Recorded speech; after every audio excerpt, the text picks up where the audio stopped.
इस्लाम कुछ हस्तियों को तस्लीम करवा रहा है और गैर मासूम की बात पे तहकीक करवा रहा है। कुरान मंजिल तहकीक पे नहीं, मंजिल तस्लीम पे। रसूल मंजिल तहकीक पे नहीं, मंजिल तस्लीम पे। इमाम मंजिल तहकीक पे नहीं, मंजिल तस्लीम पे। इतनी मशहूर ये आयत है कि शिया सुन्नी घर के बच्चे को याद है। इन अल्लाह व मलाइकतहू, बेशक अल्लाह और उसके फरिश्ते, युसल्लूना अला नबी, सल्लू करते हैं, दरूद पढ़ते हैं, सलवात भेजते हैं नबी पे। या अय्युहल्लज़ीना आमनू, ए साहिबान ईमान, तुमको अल्लाह हुक्म कर रहा है सल्लू करो, फिर इन्हें वसल्लिम करो जब तक तुम तस्लीम की मंजिल पे ना जाओ।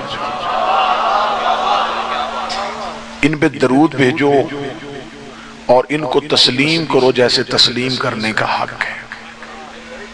ये आयत अपनी अफादियत खो रही है अगर इससे अगली आयत को साथ ना पढ़ा जाए।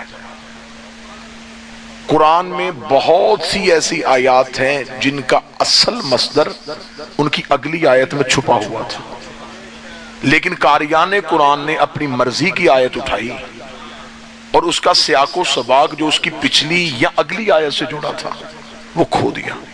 अब मैं अगली आयत पढ़ूंगा, ये बिला फसल आयत है, बिल्कुल इसकी अगली आयत है। और उस आयत में आप देखिएगा कि इस आयत का उन्वान कितना खूबसूरत खुलेगा।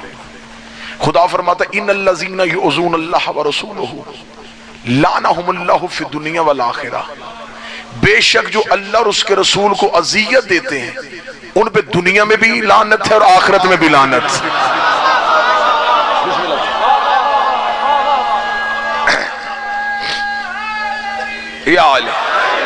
जिन्होंने रसूल को अज़ियत दी उन पे दुनिया में भी लानत है, आखिरत में भी लानत है। यानी कि पहली आयत में अल्लाह तवल्ला कर रहा था, अगली आयत में अल्लाह तबर्रा कर रहा है।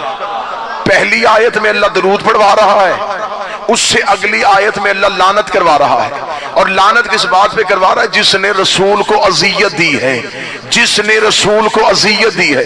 दरूद की आयत खुल के बता रही है अगर दरूद के साथ इंसाफ ना किया तो अगली आयत लानत का ताज़ियाना लेके खड़ी है। अगर तुमने इस आयत से इंसाफ ना किया तो फिर अगली आयत जो है वो लानत का ताज़ियाना लेके खड़ी है।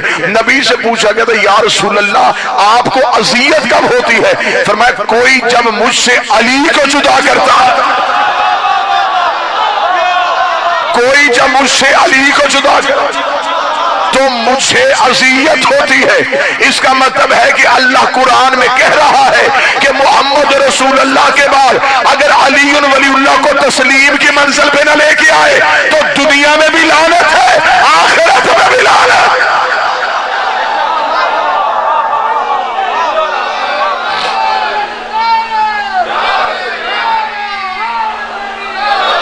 मतवज्जे हो गए साहबान?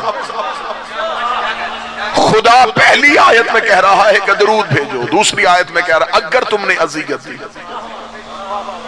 तो यहां भी लानत है मुर्शद। और आखिरत में भी खुदा कहता है मैंने तुम्हें हमारे लिए लानत का सामान तैयार कर रखा है अगर तुमने मुस्तफा को अज़ियत दी। अच्छा, हमारे मुआशरे में रवाज ये है कि बंदे जब माइक में दरूद पढ़ते हैं ना जी, तो फिर कहते हैं फलां पे भी दरूद, फलां पे भी दरूद, फलां पे भी दरूद। लेकिन ये दरूद पढ़ते हैं वो माइक पे, जो ही मुसल्ले पे जाते हैं दरूद सिमट के सिर्फ हवेली ज़हरा पे आ जाता है। जो हकीकत दरूद समझना चाहता है उससे मैं ताईद का तलबगार हूं। माइक पे दरूद पढ़ा तो हर एक पे पढ़ दिया, मुसल्ले पे आए तो सिर्फ आले मोहम्मद में पढ़ दिया। मैं उस मौलवी से कहना चाहता हूं अगर तुम में जुर्रत है तो जो दरूद तूने माइक पे पढ़ा था वो जरा मुसल्ले पे पढ़ के सुना। वो कहता मुसल्ले पे पढ़ा तो इबादत हराम हो जाएगी। इसका मतलब है आले मोहम्मद पे वाजिब होती है, उन पे पढ़ो तो हराम हो जाए।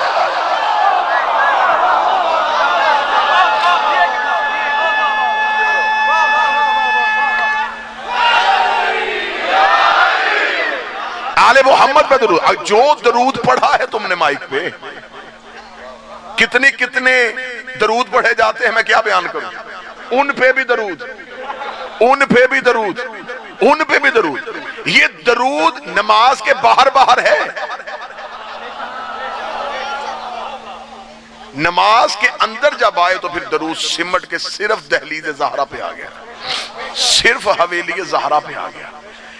इंसान जो इबादत कर रहा है उस इबादत की अफादियत से अभी तक वाकिफ ही नहीं है, यानी कि दरूद पढ़ रहा है और ये खबर ही नहीं कि किन पे पढ़ रहा है, कितने 100 सालों से दरूद पढ़ रहा है, लेकिन ये खबर नहीं। मैं दरूद की बात बाद में करूं। बंदे जो नमाज पढ़ रहे हैं उन्हें ये ही नहीं पता कि हम किस नीयत से पढ़ रहे हैं। मैंने कोशिश तो कर रहा हूं कि खालिस्तान इरफान आपके सामने पढ़े। बंदे जब नमाज के लिए मुसल्ला इबादत पे आते हैं, अल्लाह नमाजी से कहता है कि तू आ गया है, पहले नीयत सुना। अच्छा, जब वो बिस्तर से उठा था तो उसकी नीयत थी कि मैं नमाज पढ़ना चाहता था। उसने सर्द मौसम में वुजू किया, नीयत क्या थी? नमाज पढ़ने लगा। मुसल्ला ढूंढा, नीयत क्या थी? नमाज पढ़ना। बाबा जी बिछाया, नीयत क्या थी? अब ये बिस्तर से लेके मुसल्ले तक उसकी नीयत मुसलसल नमाज की रही। जब मुसल्ले पे आके खड़ा हो गया, खुदा ने कहा नहीं, अब नीयत कर।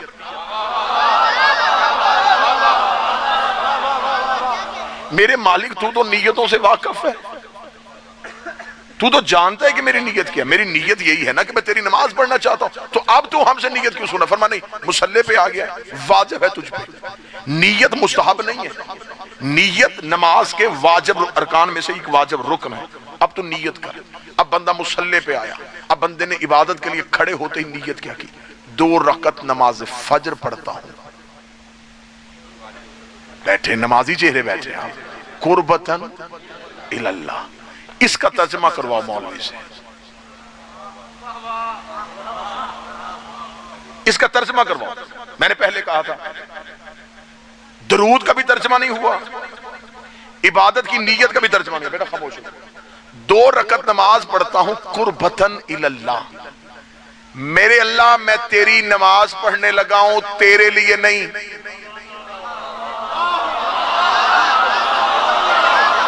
बादशाह हुसैन सलामत रखे, तेरे लिए नहीं। कुर्बत अल्लाह नहीं, कुर्बतन इल्लल्लाह। मैं नमाज पढ़ना चाहता हूं इसलिए कि मैं तेरी तरफ करीब होना चाहता हूं। इल्लल्लाह, कुर्बतन इल्लल्लाह। मैं तेरी तरफ आना चाहता हूं, मैं तेरी तरफ करीब होना चाहता हूं। इल्लल्लाह, टूवर्ड्स अल्लाह, अल्लाह की तरफ जाना चाहता हूं, उधर जाना चाहता हूं जहां अल्लाह है। तूने नीयत की थी अल्लाह की कुर्बत की, पहले बता अल्लाह की कुर्बत है कहां पे? समाते बेदार रखिएगा, नतीजा इंतहाई उम्दा आपकी समातों होती है। तूने नीयत की थी कि मैं अल्लाह की तरफ करीब होना चाहता हूं। आप चाहते हैं कि आप मिंबर के, बाज़-औक़ात ऐसा होता है मजलिस पढ़ते हो ज़ाकिरीन मजमे से गुजारिश करते हैं कि थोड़ा मिंबर के करीब हो जाए, तो क्या सामिन उधर को जाएंगे? इधर आए, इसलिए कि मिंबर इधर है। जिसके करीब होना हो पहले उसको एक जगह पे मुअय्यन मानना पड़ता है।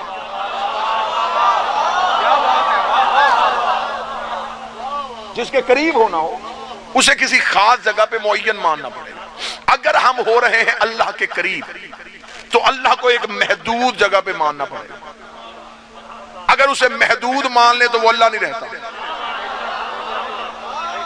आपको जगाने के लिए और सर्दी दूर करने के लिए अगला जुमला कहूं, बंदे उसके करीब हो रहे हैं जो खुद कह रहा है कि मैं शहर से ज्यादा करीब हूं। नमाजी उसके करीब होने की कोशिश कर रहा है जो खुद कह रहा है कि मैं शहरक से ज्यादा करीब हूं। उर्दू अदब का बेहतरीन इस्तारा इस्तेमाल करने लगा हूं।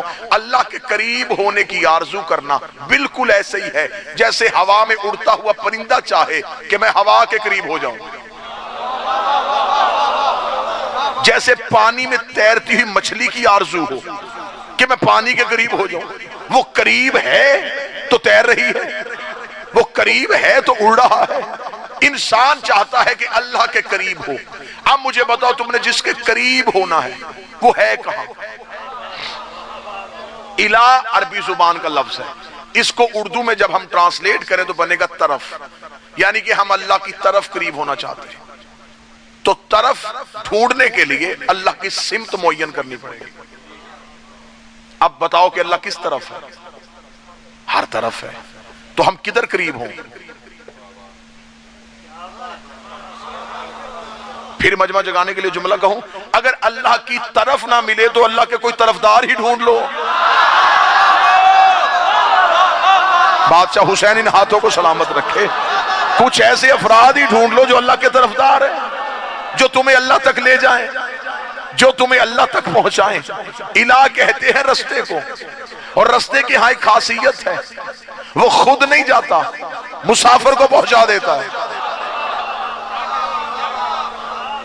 मैं गाड़ी पार करके कहूं कि दरबार को कौन सा रास्ता जाता है, तो कोई इशारा करके ये सामने वाला, तो रास्ता तो नहीं आया, रास्ता तो वही का वही है, उसने मुझे पहुंचा दिया। रास्ते में खासियत ही ये होती है, ये मुसाफिर को पहुंचाता है, खुद अपनी जगह से नहीं जाता। अब नमाजी की ख्वाहिश है कि मैं अल्लाह की तरफ करीब हूं, पहली चीज। दूसरी चीज, जिसके करीब जाना हो उसे पहले फासले में मानना पड़ता है। मैं आपके करीब होना चाहूं, आप मेरे करीब होना चाहें, तो इसका मतलब है दरमियान में कोई फासला है। मैं आपकी मिसाल नहीं दूं, मेरे पास इस वक्त ये दो हाथ है, मैं हाथों की मिसाल देता हूं, मैं इस हाथ को इस हाथ के करीब करना चाहता हूं, तो दरमियान में फासला है। मैंने और करीब किया, और करीब किया, और करीब किया। अब जब मैंने मिला दिया, अब कुर्ब वाक़ई नहीं हो सकता, इसलिए कि अब मुतसिल हो गया। अब इत्साल वाक़ई हो सकता है, कुर्ब नहीं, क्योंकि फासला खत्म हो गया। इंतहाई गहराई में जाके जुमला सुनिएगा, अगर हम अल्लाह के करीब हो रहे हैं तो हमें फासले को दरमियान में रखना पड़ेगा, कि दरमियान में फासला है, इधर अल्लाह है, इधर हम हो रहे हैं उसके करीब। अब ये जो दरमियानी फासला है, इसमें अल्लाह को ना मानना पड़ेगा कि इस फासले में अल्लाह नहीं है, इसलिए हम उसके करीब हो रहे हैं। वो कौन सी जगह है जहां अल्लाह नहीं है?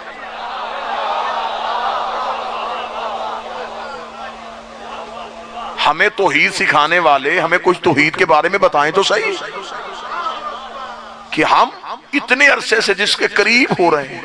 आपने परेशान नहीं होना, मैं नतीजा आपको दे के जाऊंगा, मैं आपको बिल्कुल यहीं तन्हा नहीं छोड़ के जाऊंगा, आप परेशान ना हो। लेकिन मुझे पहले चंद सवालात तौहीद परस्तों के आगे करने दीजिए, जो हम पे कहते हैं कि अलीयुल वलीउल्लाह पढ़ने वाले अल्लाह को नहीं मानते।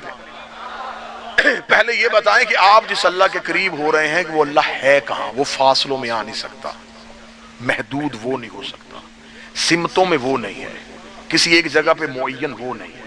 अगर आप कहेंगे अल्लाह आसमानों पे है तो फिर जमीनों पे कौन है? अगर आप कहेंगे जमीनों पे है तो फिर आसमानों पे कौन है? अगर आप कहें कि वो आता और जाता है, फिर उसे तगय्युर में मानना पड़ेगा, वो हरकत में नहीं आता। अगर कहें वो एक जगह पर रुका हुआ है, फिर उसे सकूत में मानना पड़ेगा, वो जमूद में भी नहीं आता, वो साकन भी नहीं होता। अगर कहें कि वो हर जगह में है, फिर उसे हलूल मानना पड़ेगा कि वो हर जगह में समा गया है, अल्लाह हलूल में भी नहीं आता। फिर बताओ वो है कहां?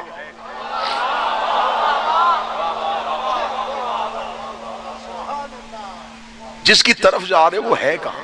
तो अब जब कहीं से जवाब नहीं मिला तो फिर मेरे घर में पड़ा कुरान। मैंने कुरान के सामने हाथ जोड़े, मैंने कहा ऐ अली के खामोश जाकर,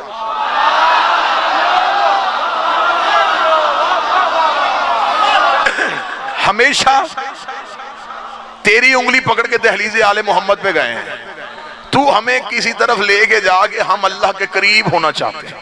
कुरान ने कहा मेरे सीने में 4 करीबी हैं अल्लाह के, मैं चारों तुझे सुना देता हूं, इनका दामन पकड़ ये अल्लाह के करीब गए। मैंने कहा पहला करीबी निकाल। कुरान ने कहा हजरत मूसा, ये अल्लाह के करीब गया था, इसे कलीमुल्लाह कहते हैं। मैं भागा मूसा की तरफ, ये मुझे अल्लाह के करीब करेगा। रावलपिंडी वालों, मुझे कुरान के सिपारों की कसम है, मैं मूसा के पास गया कि ये मुझे अल्लाह के करीब करेगा। वो खुद कोहे तूर पे रुका हुआ था। कोई तो बंदा है जो मौजू को सुने। वो खुद कोहे तूर पे रुका हुआ था। मैंने कहा ए हजरत मूसा, मैं तो आपकी बारगाह में आया था कि आप मुझे अल्लाह के करीब करेंगे, तो आप तूर पे रुके हैं। फरमाया मैं तो आया था कुर्ब के लिए, उसने सिर्फ आवाज सुनाई है, आगे नहीं मुझे बुलाया। मुझे यही रोक दिया, मैं रुक गया। मैंने कहा अच्छा हजरत मूसा, मेरी तमन्ना है अल्लाह के करीब होने की, तूने किसी ऐसे को भी देखा जो तुझसे भी आगे गया है? उसने कहा हाँ, मरियम का बेटा है, नाम उसका ईसा है, वो अल्लाह के करीब गया था। मैं दौड़ा फरजंदे मरियम की तरफ, मैंने कहा ए ईसा, ए रू अल्लाह, तो मुझे अल्लाह के करीब करो। रावलपिंडी वालों, मुझे कुरान की इज्जत की कसम, ईसा भी चौथे आसमान पे खड़ा था। मैंने कहा तू यहाँ क्यों खड़ा है? उसने कहा उसने मुझे कहा है कि तू भी इंतजार कर, मैं भी इंतजार कर रहा। तू भी इंतजार कर, मैं भी इंतजार कर रहा हूं। उसने मुझे खड़ा कर दिया, मैं रुक गया। मैंने कहा अच्छा ईसा तू बता, तूने इससे आगे भी किसी को जाते देखा? उसने कहा हाँ, एक फरिश्ता है, नाम उसका जबरील है, सैयदुल मलाइका है, उस्तादुल मलाइका है, फरिश्तों की सब में सबसे आगे बैठता है, उसके पास चला जा। मैं दौड़ा, मैंने कहा मुझे जबरील अल्लाह का कुर्ब में लेके जाएगा। जब मैं देखा तो जबरील भी सिदरा पे खड़ा कांप रहा था, जबरील भी सिदरा पे खड़ा कांप रहा था। मैंने जमीन पे देखा, मूसा तूर पे है, ईसा चौथे आसमान पे है, जबरील सिदरा पे है। मैंने कहा तू भी अली के दहलीज का नौकर है, मैं भी अली के दरवाजे का नौकर। तू बता अल्लाह के कुर्ब में और कौन गया है? जबरील ने कहा मैं रुक गया था, मोहम्मद जूती पहन के चला गया है। मैं रुक गया था, मोहम्मद जूती पहन के चला गया है। अपने कलेजे खोलना, मैं फजीलत अली का जुमला रख गया, मैं मोहम्मद की बारगाह में गया। मैंने कहा या रसूल अल्लाह, तुझसे ज्यादा करीब तो कोई नहीं गया, बता तू कहां तक गया? फिर मैं भी रुक गया था। पर्दा उठा तो हाथ अली का।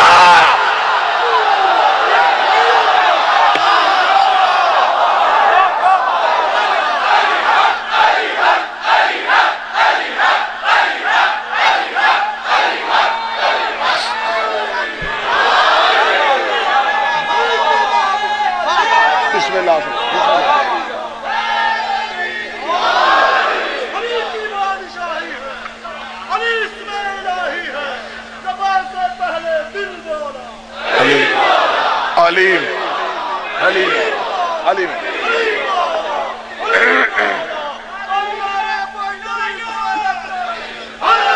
यार, मैं भी रुक गया था, उसने मुझे भी पर्दे के बाहर रोक दिया था। लहजा भी अली का था, हाथ भी अली का था, लहजा भी अली का था, हाथ भी अली का था। लम्हों में सर्दी यूं विलायत अली की गर्मी से उड़ने लगी है। इसका मतलब है कि मुस्तफा भी अल्लाह का कुर्ब चाहे तो सिवाय अली के नहीं मिलता। तूने मुसल्ले पे नियत की थी कि मैं अल्लाह का कुर्ब चाहता हूं, कुर्ब बगैर अली के नहीं मिलता। तू तशाहुद में अली बाद में निकालना, पहले नियत से निकाल के निकाल, नियत से निकाल।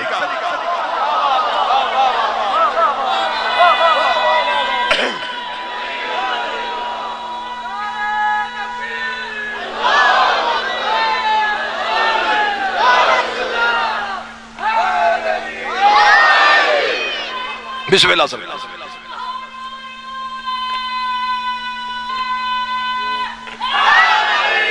यार,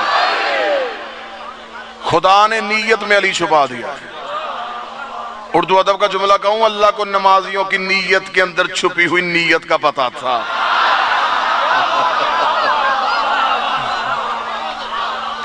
अल्लाह ने जैसे नुक्ताए बा में अली छुपाया था, अल्लाह ने कुर्बते तौहीद में अली छुपा दिया।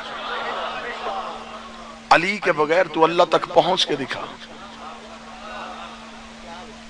ये ना कहना कि ये हमारा मोहब्बत और हमारी अमीर अल मोमिनीन से उल्फत है कि हम अली के बगैर अल्लाह को नहीं मिलते, वो भी इसके बगैर हमें नहीं मिलता।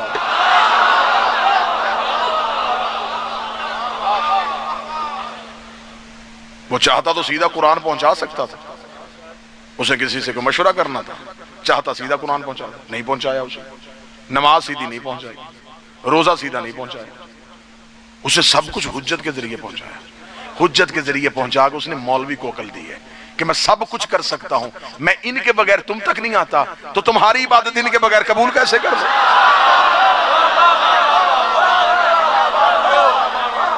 अल्लाह की बारगाह में आने के लिए पहले कुर्बत चाहिए। मुस्तफा गए और जबरील ने कहा कि नालैन पहन के चले गए। हजारों दफा आपने सुनी है, लाखों दफा सुना है कि रसूल मेराज पे गए तो नालैन थी। ये किसी धात की बनी थी, चमड़े की थी, चमड़ा भी किसी जानवर का था। इसका मतलब जानवर भी इनकी निस्बत में आ जाए। तो वो भी कुर्बत परवरदिगार की मंजिल पे पहुंच जाता है, वो भी कुर्बतुल्लाह की मंजिल पे पहुंच जाता है अगर वो इनके साथ मंसूब हो जाए, इनके साथ मंसूब हो जाए, इनके साथ मंसूब हो जाए। और जाहिलो, हम घोड़े की पूजा नहीं करते, हम जुलजना को हाथ लगाते हैं कुर्बतन इलल्लाह।